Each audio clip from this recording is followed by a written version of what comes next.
Your phone buzzes, it's 11 p.m. That name you haven't seen in 6 months appears on your screen. Hey, how have you been? 3 words, maybe an emoji. Your heart races. Your brain floods with chemicals. Every cell in your body screams, she's back. Stop. Right there. Before you type a single letter, before you even think about responding, you need to hear this. Because what's happening isn't love, it isn't fate, it isn't your second chance. It's biology playing you like a violin, and if you don't understand the game, you're about to get played. Again. Let me tell you exactly what's happening in her brain right now, because it's not what you think. She didn't suddenly realize you're the love of her life. She didn't have an epiphany about what she lost. What she's experiencing is a hormonal hijacking that has nothing to do with you and everything to do with her brain chemistry going through withdrawal. After about 3 to 6 months of no contact, her oxytocin and dopamine levels related to pair bonding start fluctuating wildly, creating artificial nostalgia that feels exactly like love, but isn't. I've counseled hundreds of men who fell for this trap. The ex reaches out, they reconcile, it's magical for about 3 weeks, then she's gone again. Why? Because once her hormonal itch is scratched, once that biochemical tension is released, she remembers exactly why she left. You're not fixing a relationship, you're just giving her a dopamine hit. You're not her lover, you're her drug dealer. The loss of control is what really drives these returns. When she was with you, she knew where you were, what you were doing, who you were with. Now, nothing. That information vacuum creates massive anxiety in certain personality types. She's not coming back because she misses you. She's coming back because not knowing is driving her crazy. It's control disguised as care. The client's ex-wife divorced him brutally, took the house, poisoned the kids against him, posted his private messages online. 8 months later, I've been thinking about us. He was ready to take her back until I explained what was really happening. She'd heard through friends that he was dating someone younger and prettier. That loss of control, that shift in power, triggered her return. Not love, control. The biochemical feedback loop is fascinating and terrifying. The more she thinks about you, the more her brain releases the same chemicals it released when you were together. Those chemicals make her think about you more, which releases more chemicals. It's a self-reinforcing cycle that has nothing to do with actual compatibility or real emotion. She's basically getting high on her own brain chemistry. This loop explains the obsessive quality of these returns. She'll stalk your social media, drive by your house, ask mutual friends about you. These aren't behaviors of someone in love. They're behaviors of someone in chemical withdrawal. Her brain is literally craving the neurochemical cocktail that your presence used to provide. You're not a person to her right now. You're a fix. The illusion created by memory is powerful. Her brain isn't remembering the real you, the guy she complained about, criticized, and ultimately left. It's remembering an idealized version created by loneliness and hormones. In her current mental state, you've become taller, funnier, more successful. The fights are forgotten, the incompatibilities erased. She's not missing you, she's missing a fantasy version of you that never existed. I see this constantly. A woman will describe her ex as abusive, narcissistic, impossible. 6 months later, he wasn't that bad. Maybe I overreacted. We had some good times. Same man, different hormonal state. The past literally changes based on present brain chemistry. This is why you can't trust her current feelings. They're not based on reality. The temporary emotional high of reconnection is exactly like a drug relapse. First contact feels amazing. The texts flow, the chemistry returns. Maybe you meet up and it's electric. But just like any drug, tolerance builds quickly. What took 1 text to achieve now takes 10. What 1 meeting satisfied now requires constant contact. Within weeks, she needs more than you can give, gets frustrated, and leaves again. A guy I worked with went through this cycle 4 times with the same woman. Each return was more intense but shorter. First reconciliation lasted 6 months. Second, 3 months. Third, 6 weeks. Fourth, 2 weeks. The pattern is clear. It's not love, it's addiction, and like any addiction, it takes more to get less until eventually nothing works. Why ignoring provokes stronger reactions is pure psychology. When you don't respond, her brain can't complete the feedback loop. The tension builds with nowhere to go. She becomes more creative, more persistent, more emotional. The ignored text becomes a challenge. Your silence becomes mysterious. Not responding makes you more valuable than any response could. But here's what most men don't understand. The no contact effect has limits. Yes, distance creates longing, but only temporarily. After about 12 to 18 months, the emotional attachment truly breaks. The neural pathways reorganize. She adapts to your absence. If she's coming back after that time frame, it's not hormones. It's usually practical. She needs something tangible from you. The emotional dependency driving most returns has nothing to do with love. She's not seeking you, she's seeking anxiety relief. Talking to you calms her nervous system, not because you're special, but because you're familiar. You're emotional comfort food. She doesn't want you back. She wants the feeling of safety that familiarity provides. Once she feels safe again, she'll remember why she left. Testing versus genuine return is crucial to identify. Some women come back just to see if they still can. It's an ego thing. Can she still affect you?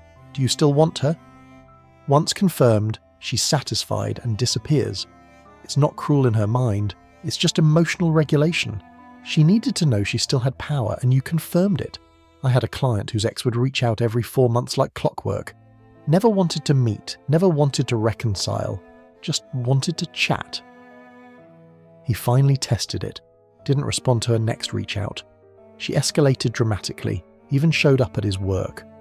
When he finally talked to her, she immediately lost interest. She didn't want him. She wanted to know she could have him. The friendship with exes as emotional safety valve is a massive red flag. Many women keep orbiters, ex-boyfriends they maintain minimal contact with to prevent emotional crisis. A text here, a social media like there, just enough to keep the connection warm without rekindling. You're not a friend, you're emotional insurance. She's keeping you available in case her current situation fails. This explains why she gets angry if you move on completely.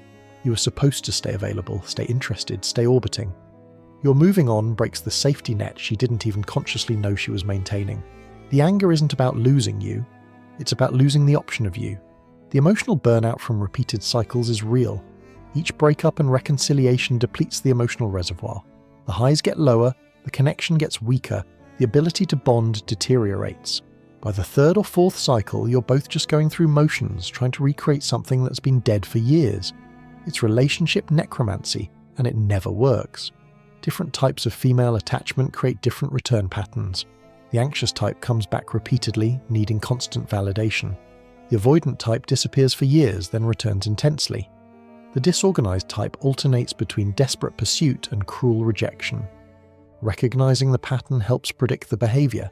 Some personalities need drama to feel alive. They're not happy in calm relationships. Peace feels like death to them. They create conflict to generate intensity, leave to create longing, return to create passion. If your ex thrived on chaos during the relationship, her return isn't about reconciliation, it's about generating more chaos. A client's ex was textbook chaos seeker. Every 3 months, huge fight, dramatic breakup, passionate reconciliation. He thought it was passion. It was actually personality disorder behavior.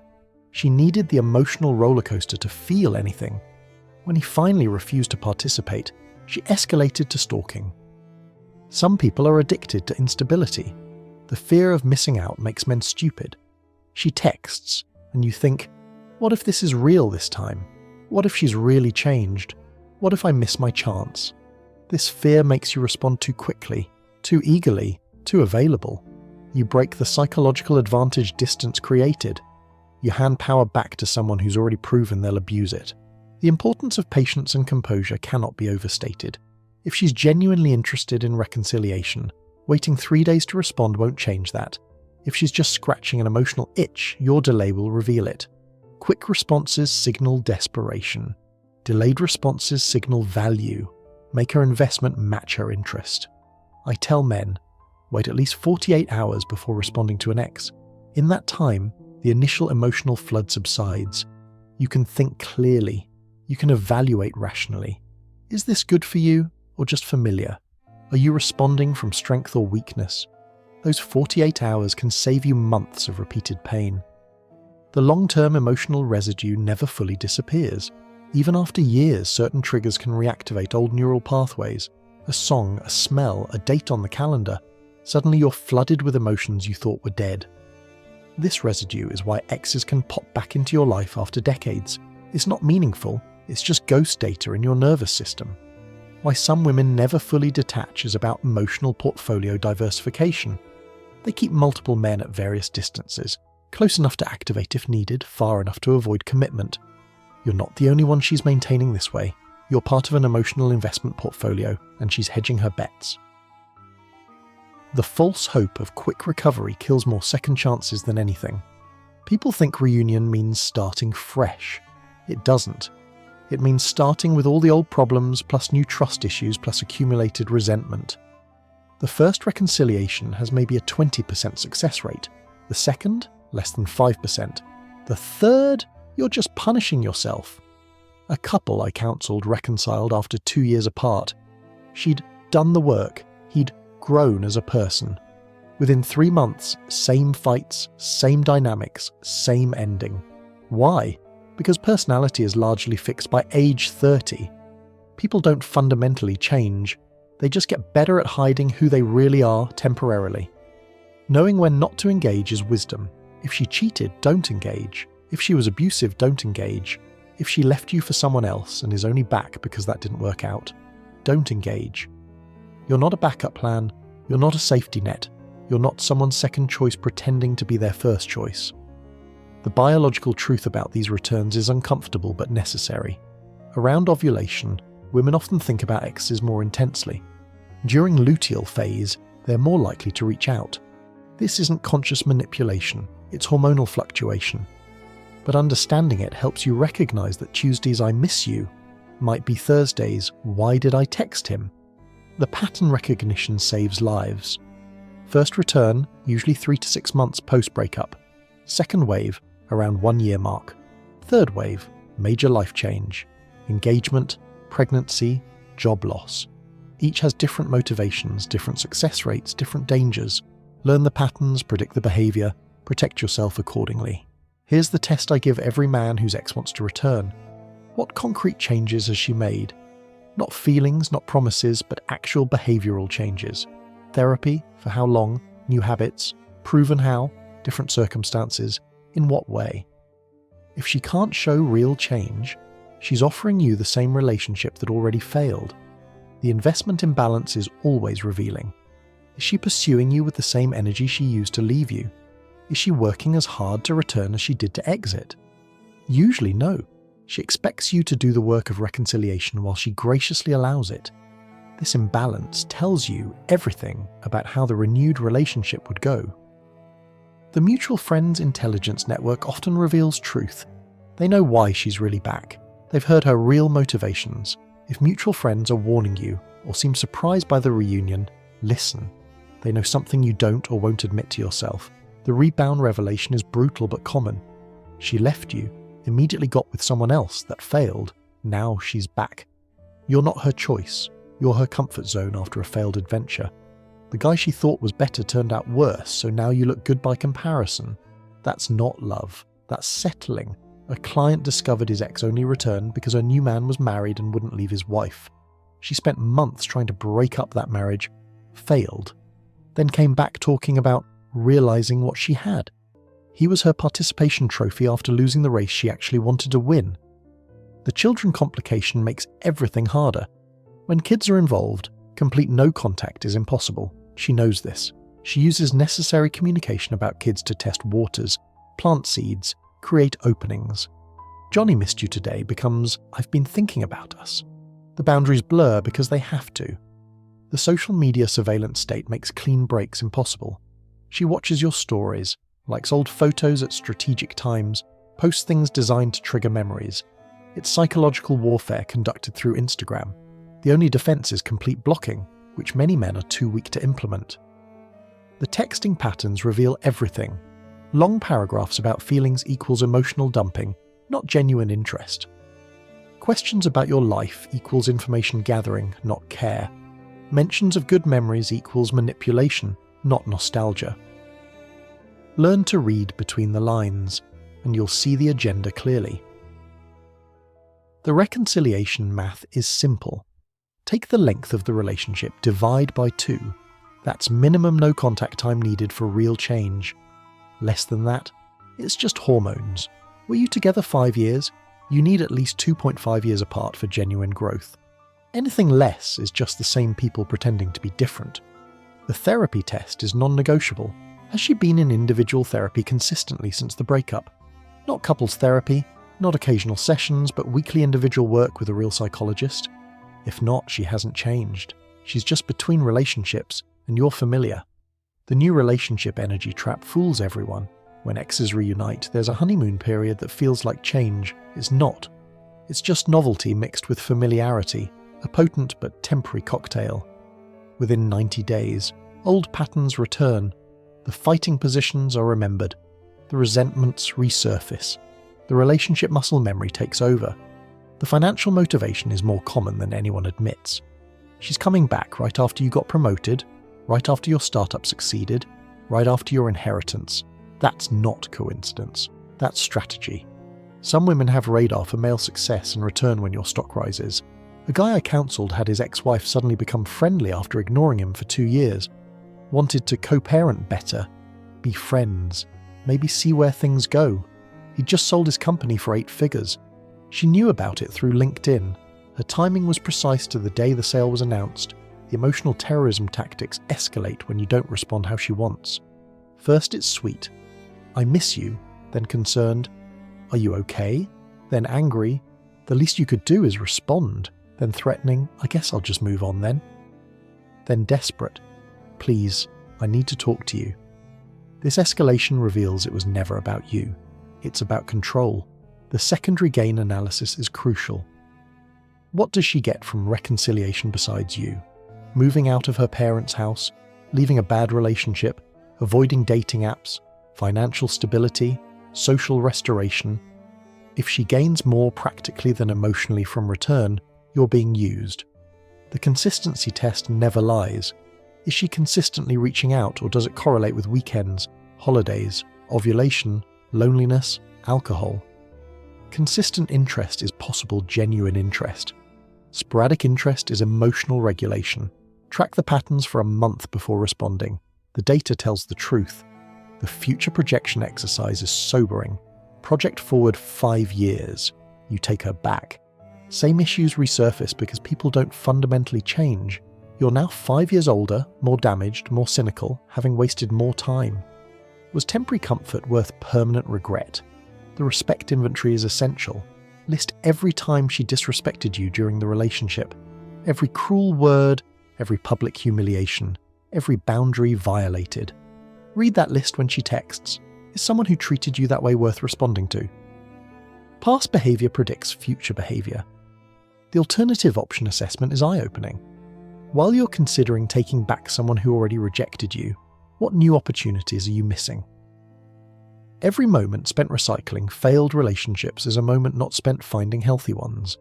Scarcity mindset makes you cling to scraps when abundance is available. The male biology factor is real too. When she contacts you, your testosterone spikes, your mate-guarding instincts activate, your competitive drive engages. You're not thinking clearly, you're in biological override mode. Wait for the hormones to settle before making any decisions.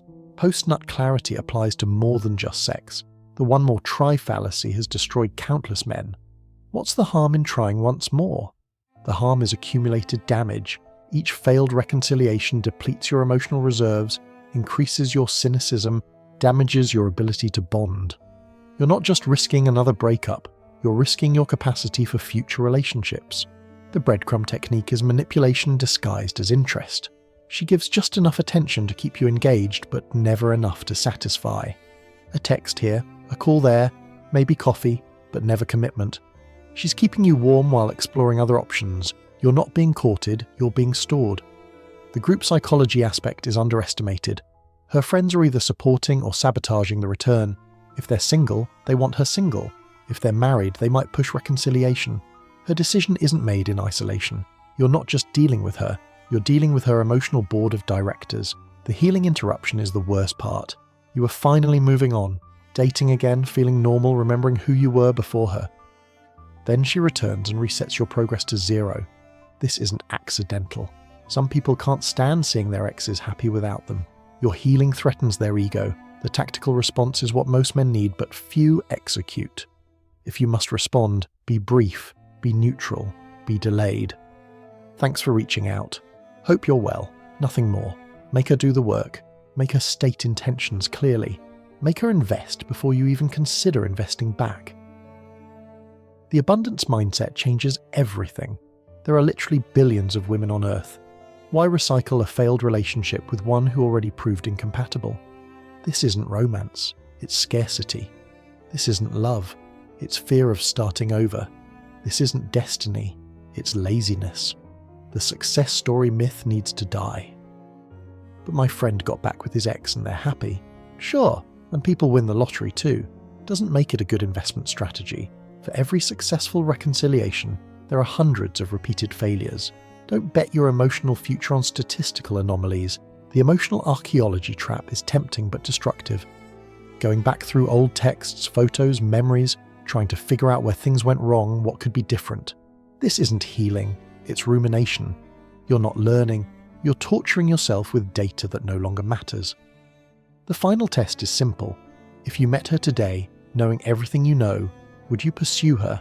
Not the memory of her, not the potential of her, but the actual her with all her issues, patterns, and history? If the answer isn't an enthusiastic yes, then why would you take her back? The recovery protection protocol is mandatory. If you take her back and it fails again, which statistically it will, the damage is exponentially worse. You'll need years to recover from the second failure. Protect your future self from your current weakness. The truth about ex-wives coming back is this. It's rarely about you and almost always about them. Their circumstances changed, their options diminished, their hormones fluctuated, their ego needed feeding. You're not getting a second chance at love. You're being used for emotional regulation. The male strength required to reject a returning ex is immense. Every fibre of your being wants to say yes. Your biology screams for reconciliation. Your ego loves being chosen again. But strength isn't taking her back. It's having the discipline to say no to temporary comfort that leads to permanent pain. Don't be stupid. When an ex-wife wants to come back, she's not offering you love. She's offering you familiar dysfunction. She's not providing a future. She's recycling a failed past. She's not choosing you. She's settling for you after other options failed. The decision is yours, but the pattern is clear. Taking back an ex-wife works approximately 5% of the time, and that's being generous.